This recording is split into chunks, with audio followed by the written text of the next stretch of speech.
네, 해피 이스터. 네, 여러분 부활절 예배 잘 들으셨습니까?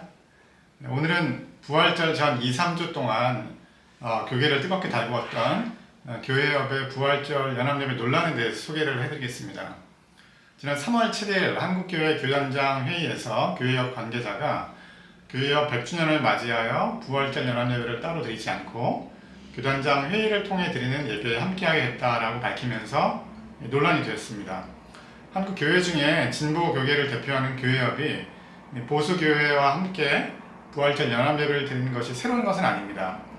2011년 한기총이 내분을 겪기 전까지는 부활절 연합예배를 보수 교계와 진보 교계가 함께 하기도 했습니다. 하지만 이번에 문제가 된 것은 그 연합예배의 장소가 담임 목사직 세습으로 한국교회를 분열시키고 또 교회의 사회적 신뢰도를 추락시킨 명성교회이기 때문에 문제가 되었습니다.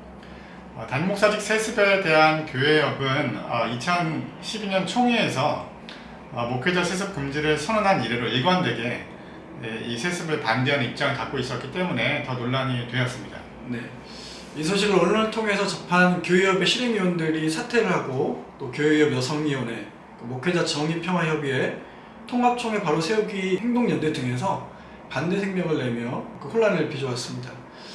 이들의 주장은 명성교에서 하는 부활절 연합예배 참여하는 것은 단순히 사람이나 장소의 문제가 아니라 교회협의 정체성과 방향성과 연관된 문제라고 주장합니다.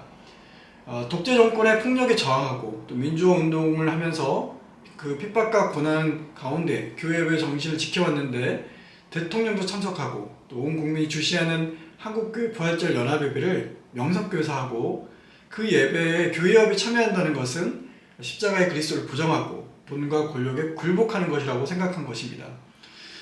사실 작년에 교회협을 대표하는 신임총무로 명성교회 김상훈 목사의 신복임 김종생 목사가 세워졌을 때부터 우려했던 일이 현실이 된 것입니다. 이런 일이 생길 걸 염려해서 그 당시에 김종생 목사 반대운동이 있었습니다. 교회협 내부에서 실행위원들이 사퇴를 하고 문제가 커지자 교회협은 3월 20일 임시실행위원회를 소집해서 문제 해결을 시도합니다. 먼저 강석훈 교회일치 협력국장의 경과보고가 있었는데 1월 25일 교회협 제1차 정기실행위원회 때 교회협의 부활절 연합예배 TF팀의 결의사항 3가지를 소개를 했어요. 첫 번째는 교단장 협의회가 진행되고 있는 부활절 연합예배에 본회 회원교단을 적극 참여해서 본회의 가치를 적극 담아내기로 했다는 것, 그리고 사순절에서 고난주간에 부활절로 이어지는 부활절 맞이 고난 현장 방문 등 계속 유지를 하고, 세 번째로는 본회가 주관하는 부활절 연합예배는 다른 방식의 대안을 찾기로 했다는 내용이었습니다. 그래서 강석훈 목사는 3월 7일 한국교회 교단장 회의에 가서 교회협이 따로 부활절 연합예배를 드리지 않고 교단장 회의에서 주관하는 예배에 참여한다고 알렸다고 합니다. 이 실행위원회 자리에서도 김종생 총무는 명성교회에서 부활절 연합예배가 열린다는 것을 몰랐다고 했는데 한교총이 1월 9일 준비위원회를 조직을 하고 기자회견을 열어서 명성교회로 장소가 확정되었다고 발표한 것을 보면 김종생 총무를 포함해서 교회협에서 이걸 몰랐다고 보기는 어렵습니다. 1월에 이미 여러 언론에서 2024년 부활절 연합예배 장소가 명성교회로 보도된 것을 알 수가 있습니다. 네.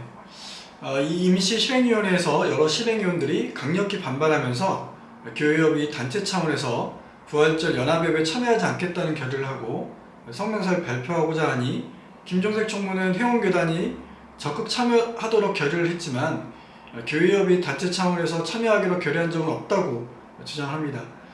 결국 성명서 발표나 이후의 부활절 연합예배와 관련된 건은 임원회에 이임하면서 임시실행은 마무리가 되었습니다.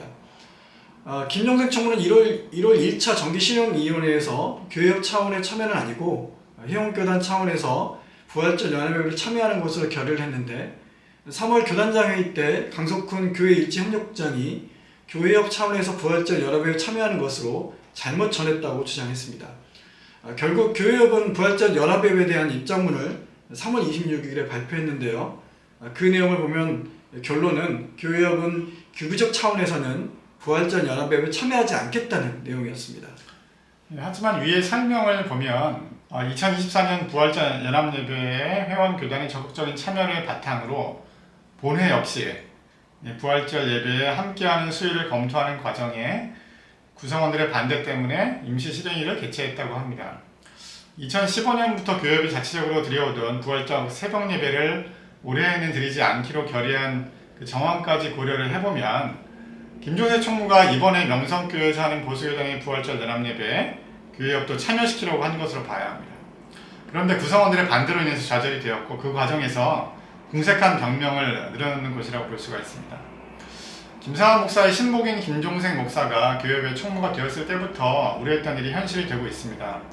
교회협은 명성교회의 단목사직 세습의 정당성을 부여해주고 명성교회의 돈을 끌어오려는 것이 아닌가 하는 의구심이 실현적인 것 같습니다. 그렇게 되면 교회협은 존속은 할지는 모르겠지만 본질과 정체성은 잃어버리고 만몬에 굴복하는 껍데기뿐인 조직에 불과할 것입니다. 김종생 총무와 교회협의 행보를 계속 지켜보겠습니다.